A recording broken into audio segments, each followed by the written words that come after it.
주의 성령이 내게 임하셨으니 이는 가난한 자에게 복음을 전하게 하시려고 내게 기름을 부으시고 나를 보내사 포로된 자에게 자유를, 눈먼 자에게 다시 보게 함을 전파하며 눌린 자를 자유케 하고 주의 은혜의 해를 전파하게 하려 하심이라 하였더라.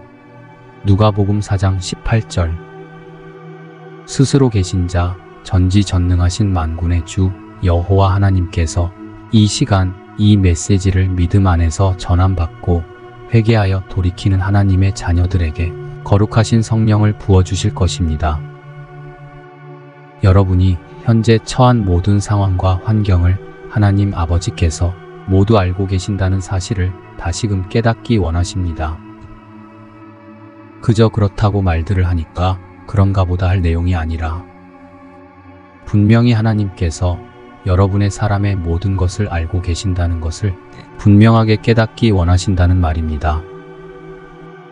아마 많은 분들은 여전히 이 말씀에 이렇게 답하실 것입니다. 하나님께서 모두 알고 계시는데 왜 저희 상황은 하나도 좋아지지 않고 오히려 더 나빠지는 것 같습니까? 저는 하나님께서 버린 자녀입니까?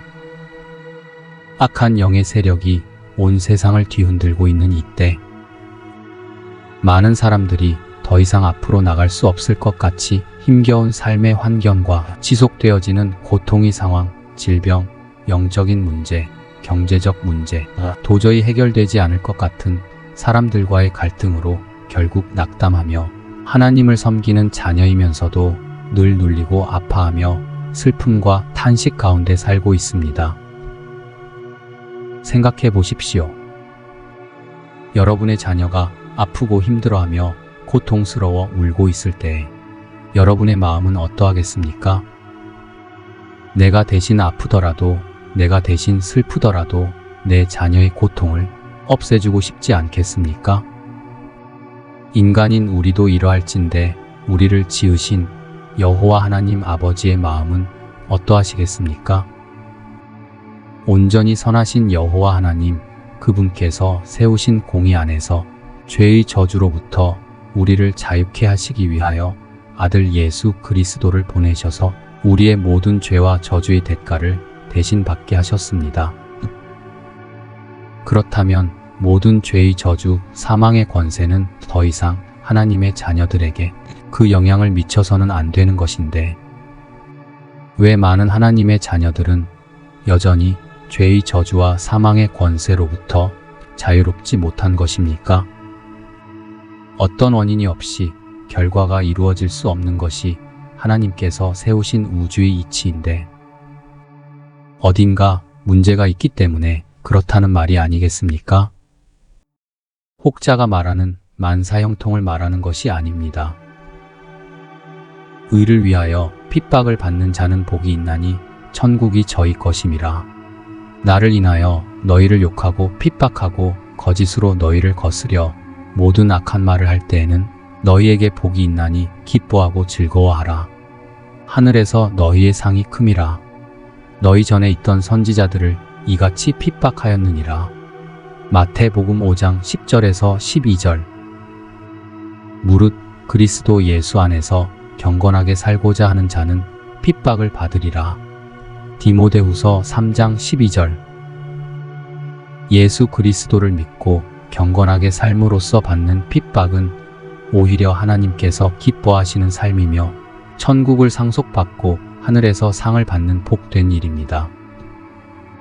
그러나 대부분의 사람들은 의와 경건함으로 인한 핍박과 고난을 받는 것이 아니라 죄로 인한 사탄의 참소와 저주를 받고 있기 때문에 문제가 되는 것입니다.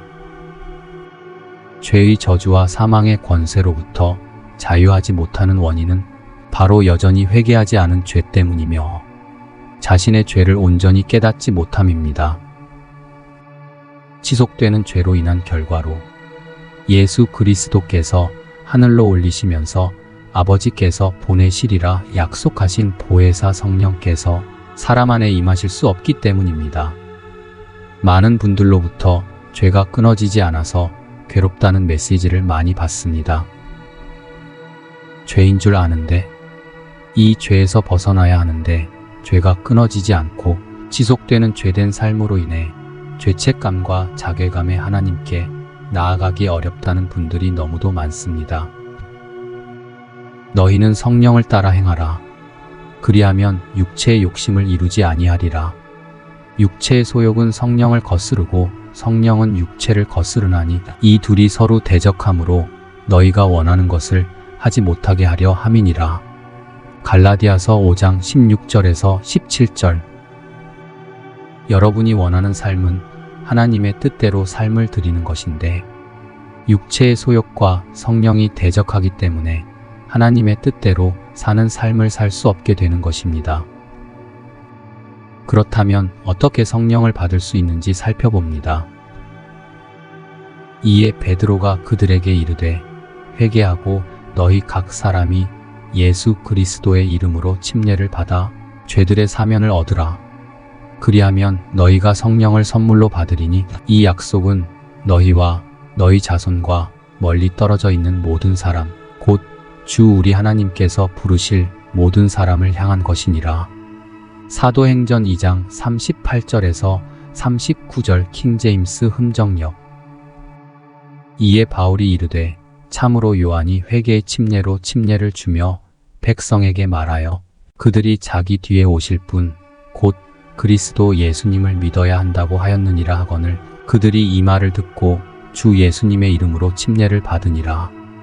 바울이 그들에게 안수하매 성령님께서 그들 위에 임하심으로 그들이 타 언어들로 말하고 대언하니라.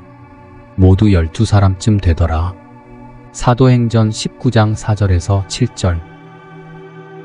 카톨릭의 영향을 받은 개신교의 형식적인 세례 때문에 예수 그리스도의 제자들이 행하던 진정한 의미의 침례는 찾아보기 어렵게 되었습니다. 신자가 진정으로 자신의 삶을 회개하며 하나님을 위하여 살고자 결단할 때 예수 그리스도의 이름으로 침례를 주어야 하는 것이 맞는 것인데 형식적으로 교리 문답만 통과하면 누구에게나 세례를 주니 어찌 성령을 선물로 받을 수 있겠습니까? 전심으로 예수 그리스도를 믿고 회개하지도 않는 자들에게 세례를 주고 이제 당신은 하나님의 자녀 구원을 받은 자라는 거짓말로 속이니 회개하지 않는 그 사람에게 성령이 임할 리 만무합니다. 나는 너희로 회개하게 하기 위하여 물로 세례를 베풀거니와 내 뒤에 오시는 이는 나보다 능력이 많으시니 나는 그의 신을 들기도 감당하지 못하겠노라. 그는 성령과 불로 너희에게 세례를 베푸실 것이요. 마태복음 3장 11절.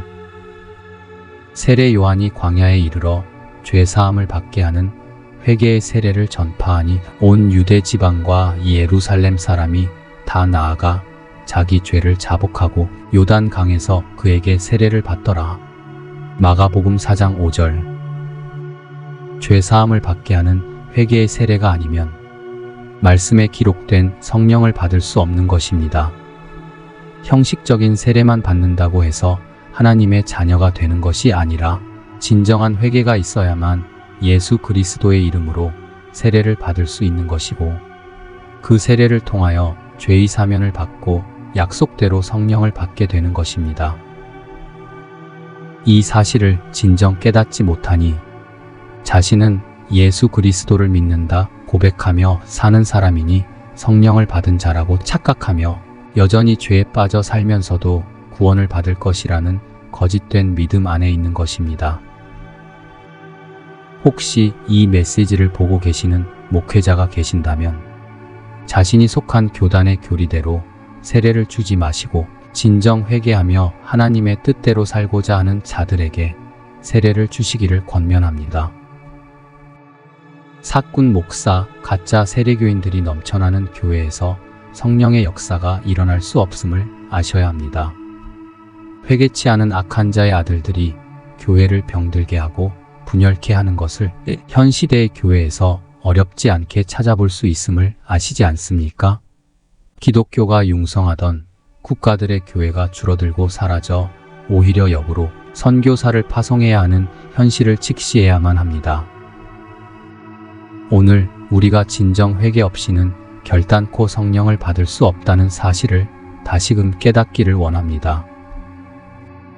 여러분에게 끊어지지 않는 죄가 있습니까? 변하고 바뀌어야 함을 알면서도 돌이켜지지 않는 악함이 있습니까?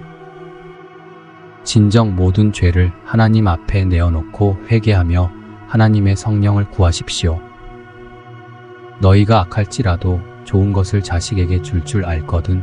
하물며 너희 천부께서 구하는 자에게 성령을 주시지 않겠느냐 하시니라. 누가복음 11장 13절. 하나님께서 약속하신 성령을 구하십시오. 모든 죄에서 돌이켜 회개하고 예수 그리스도의 이름으로 침례를 받아 성령을 선물로 받으십시오.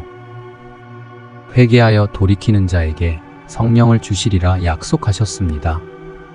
내가 아버지께 구하겠으니 그가 또 다른 보혜사를 너희에게 주사 영원토록 너희와 함께 있게 하리니 그는 진리의 영이라. 세상은 능히 그를 받지 못하나니 이는 그를 보지도 못하고 알지도 못함이라. 그러나 너희는 그를 아나니 그는 너희와 함께 거하심이요 또 너희 속에 계시겠음이라. 요한복음 14장 16절에서 17절. 오직 성령이 너희에게 임하시면 너희가 권능을 받고 예루살렘과 온 유대와 사마리아 땅 끝까지 이르러 내 증인이 되리라 하시니라. 사도행정 1장 8절. 하나님의 성령이 없이 우리는 예수 그리스도의 권능을 받을 수 없고 예수 그리스도의 증인이 될 수도 없습니다. 우리가 복음을 증거하는 일에도 마찬가지입니다. 복음을 증거함에 있어서 성령의 임하심이 첫 번째의 조건임을 우리가 다시금 깨달아야 할 부분입니다. 예수 그리스도의 제자들이 어떻게 복음을 증거하였습니까? 계속 따라다니면서 예수 믿으세요, 예수 믿으세요 한 기록이 없습니다. 예수 그리스도께서 약속하신 성령을 받고 예수 그리스도의 권능을 받아 큰 권능과 기사와 표적으로 성령의 역사를 나타내자 하나님께서 살아계심을 눈으로 본 자들이 회개하며 침례를 받고 성령을 받는 하나님의 역사가 일어난 것입니다. 현재 교회의 실상을 보십시오. 성령이 없는 자들이 교회 내에 넘쳐나니 결국 교회는 사교장이 되어버리고 하나님을 두려워하지 않는 성령 없는 목사들이 교세를 잡고 있으니 결국 기독교는 개독교라는 호칭을 듣게 되고 하나님의 얼굴에 먹칠을 하는 죄악의 소굴이 되고 만 것입니다.